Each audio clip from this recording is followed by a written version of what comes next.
So இப்போ நீங்கள் படத்தில் பார்க்குறீங்க இல்லையா, இது வந்து ஒரு எரிமலை. இந்த எரிமலை எங்கே இருக்குது அப்படின்னு சொல்லி பார்த்தீங்கன்னா எத்தியோப்பியாவில் இருக்குது. இதோட பேர் வந்து ஹைலி குப்பி அப்படின்னு சொல்லி சொல்கிறாங்க. அந்த எரிமலைக்கும் இப்போ நம்ம வீடியோவுக்கும் என்ன சம்மந்தம் இருக்குது அப்படின்னு சொல்லி பார்த்தீங்கன்னா, அந்த எரிமலை வெடித்ததுனால இந்தியாவில் என்னென்ன பிரச்சனை வருது அப்படின்றதான் பார்க்க போகிறோம். எங்கேயோ இருக்க எரிமலை வெடித்து நமக்கு என்ன சார் பிரச்சனை வரும் அப்படின்னு கேட்டால் கண்டிப்பாக இருக்குது. அதையும் இந்த வீடியோவில் தான் பார்க்க போகிறோம். ஏற்கனவே டெல்லியில் பொல்யூஷன் இருக்குது, போதா குறைக்கி இது வேறு வருது. ஸோ எப்படி வந்து சமாளிக்க போகிறோம் தெரியல. 2025க்கு இன்னும் 1 மாதம் பாக்கி இருக்குது. பார்ப்போம் என்னென்ன விளைவுகளை நம்ம எதிர்கொள்கிறோம் அப்படின்றதே பார்ப்போம். அப்புறம் தமிழ்நாட்டில் இந்த மாதிரி ஒரு எரிமலை இருக்கா அப்படின்னு கேட்டால் இல்லை, ஆனால் இருந்துச்சு. இப்போ அது வந்து இறந்த எரிமலை அந்த வரிசையில் இருக்குது. அந்த எரிமலை எங்கே இருக்குது அப்படின்றத இந்த வீடியோவில் கடைசியில் சொல்கிறேன். வீடியோ ஃபுல்லாக பாருங்கள். கேட்கவே ரொம்ப ஆச்சரியமா இருக்குல்ல. எங்கேயோ ஆப்பிரிக்கால ஒரு எரிமலை வெடிச்சா அது எப்படி இந்தியாவில் நம்ம ஃப்ளைட்டை கேன்சல் பண்ண முடியும்? அதான் இன்னைக்கு நம்ம பார்க்க போற சுவாரஸ்யமான விஷயம். எல்லாமே வழக்கம் போல தான் போயிட்டு இருந்துச்சு. ஆனா திடீர்னு பார்த்தா இந்தியா முழுக்க ஃப்ளைட் சர்வீசஸ் எல்லாம் டக்குன்னு நின்னு போச்சு. ஏர்போர்ட்ல பயணிகள்லாம் மாட்டிக்கிட்டு என்ன நடக்குதுன்னு யாருக்கும் புரியல. ஏர் இந்தியா கேன்சல் பண்ண சில ஃப்ளைட்ஸ் லிஸ்ட பாத்தீங்கனாலே நிலைமை எவ்வளவு சீரியஸ்னு புரியும். கொஞ்ச நாளைக்கு முன்னாடி இந்தியால நிறைய டெல்லி திடீர்னு கேன்சல் ஆச்சு. இப்படி முக்கியமான ரூட்ஸ்ல எல்லா ஃப்ளைட்டும் நின்னு போச்சு. இது ஏதோ 1-2 ஃப்ளைட் கேன்சல் ஆன மேட்டர் இல்ல. ஏர் இந்தியாவும் இதை கன்ஃபார்ம் பண்ணாங்க. அவங்க ஒரு ஸ்டேட்மெண்ட் விட்டாங்க. அதுல பாதுகாப்பு காரணத்துக்காக சில பகுதிகள் மேல பறக்கிற ஃப்ளைட்ஸை கேன்சல் பண்ணியிருக்கோம். எங்க தரைக்குழுக்கள் பயணிகளுக்கு தங்குமிடம் உட்பட எல்லா உதவியும் பண்ணிட்டு இருக்காங்க அப்படின்னு சொன்னாங்க. பொதுவா ஃப்ளைட் கேன்சல் ஆச்சுன்னா ஒன்று மோசம் சரியில்லாமல் இருக்கணும், இல்லைனா ஃப்ளைட்டில் ஏதாச்சும் டெக்னிக்கல் ப்ராப்ளம் இருக்கணும். ஆனால் இந்த தடவை அது ரெண்டுமே காரணம் இல்லை. அப்போ உண்மையான காரணம் என்னவா இருக்கும்? நம்புறதுக்கு கொஞ்சம் கஷ்டமாக தான் இருக்கும். ஆனால் இந்த மொத்த பிரச்சனைக்கான காரணம் இந்தியாவிலிருந்து கிட்டத்தட்ட 5000 கிலோமீட்டர் தள்ளி இருக்கிற எத்தியோப்பியாங்கிற நாட்டிலிருந்து தான் வந்துச்சு. இதோ இவர் தான் நம்ம கதைக்கே வில்லன், இல்ல ஹீரோனே சொல்லலாம். ஹைலி குப்பி. இது எத்தியோப்பியாவில் இருக்கிற ஒரு எரிமலை. பல வருஷமா ரொம்ப அமைதியா இருந்த இந்த எரிமலை தான் இந்தியா முழுக்க விமான போக்குவரத்தையே ஸ்தம்பிக்க வச்சுது. 12,000 வருஷம். ஆமா, 12,000. இந்த எரிமலை கடைசியா வெடிச்சு இத்தனை வருஷம் ஆகுது. இதுதான் இந்த சம்பவத்திலேயே ரொம்ப ஆச்சரியமான விஷயம். ஆமாங்க, இந்த ஹைலி குப்பி எரிமலை கிட்டத்தட்ட 12,000 வருஷத்துல தடவையா வெடிச்சிருக்கு.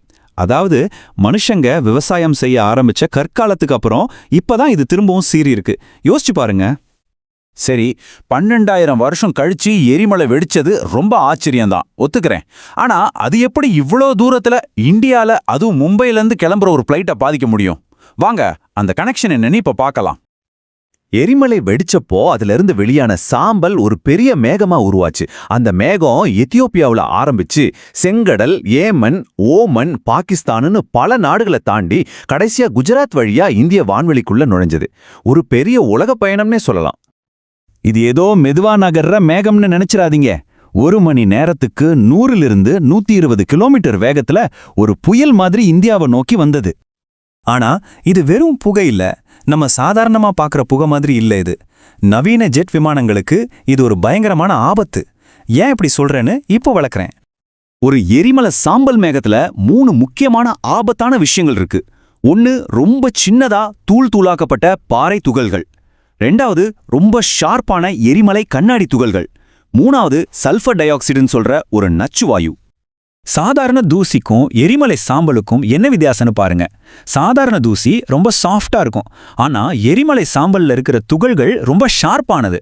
அது மட்டும் இல்ல, அதை விமானத்தோட இன்ஜினுக்குள்ள போச்சுன்னா அந்த பயங்கரமான சூட்டுல உருகி இன்ஜினையே ஜாம் ஆக்கிடும். அப்போ சிம்பிளா சொல்லணும்னா 2 பெரிய பிரச்சனை. ஒன்னு, இது விமானத்தோட சென்சிட்டிவான இன்ஜின்களையே டேமேஜ் பண்ணிடும். 2வது, இது ரொம்ப அடர்த்தியா இருக்கிறதால பைலட்டுக்கு முன்னாடி என்ன இருக்குன்னே தெரியாத அளவுக்கு பார்வையை மறைச்சிடும். இந்த 2மே ஒரு விமான பயணத்துல பெரிய விபத்தை ஏற்படுத்திடும். 14 கிலோமீட்டர்.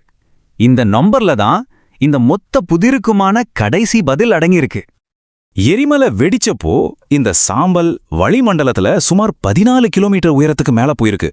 இது நம்ம சாதாரணமா ஃப்ளைட்ல பறக்கிற உயரத்தை விட ரொம்ப ரொம்ப அதிகம். இதனால தான் ஃப்ளைட்ஸால அந்த சாம்பல் மேகத்துக்கு மேலேயோ இல்ல கீழேயோ பறந்து போக முடியல. ஒன்று ரூட்டை மாற்றணும், இல்லைனா ஃப்ளைட்டை கேன்சல் பண்ணணும். அதுதான் ஒரே வழி. சரி, அப்போ நாம இதிலிருந்து என்ன தெரிஞ்சுக்கிட்டோம்? சிம்பிளா 4 விஷயம். 1, 12,000 வருஷமா அமைதியா இருந்த ஒரு எரிமலை வெடிச்சிருக்கு.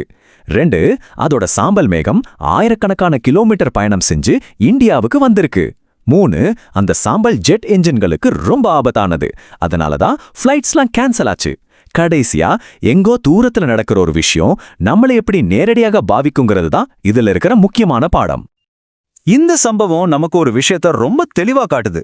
எங்கேயோ உலகத்துல நடக்கிற ஒரு விஷயம் நம்ம வீட்டு வாசல்ல வந்து நிக்கும். இது மாதிரி நம்ம கண்ணுக்கு தெரியாம வேற என்னென்ன விஷயங்கள் நம்மளோட அன்றாட வாழ்க்கையை தீர்மானிக்குதுன்னு நீங்க நினைக்கிறீங்க? கொஞ்சம் யோசிச்சு பாருங்களேன். தமிழ்நாட்டில் அந்த எரிமலை எங்கே இருக்குது அப்படின்னு சொல்லி கேட்டிங்கன்னா, இன்றைக்கி நம்ம திருவண்ணாமலையில் கடவுளாக்கம் பண்ணுறோம் இல்லையா, ஒரு எரிமலை. அதுதான் அது ஒரு காலத்தில் சீரம் எரிமலையாக இருந்தது. இப்போ அது வந்து இறந்த எரிமலையாக ஆயிடுச்சு. இந்த எரிமலைக்கும் நம்ம விமான பயணத்துக்கும் உள்ள இந்த ஆச்சரியமான கனெக்ஷன் உங்களுக்கு புரிஞ்சிருக்கும்னு நினைக்கிறேன். இந்த விளக்கம் உங்களுக்கு பிடிச்சிருந்தா ஒரு லைக் போடுங்க. இது மாதிரி இன்னும் நிறைய சுவாரஸ்யமான விஷயங்களை தெரிஞ்சுக்க மறக்காம சப்ஸ்கிரைப் பண்ணுங்க. நன்றி.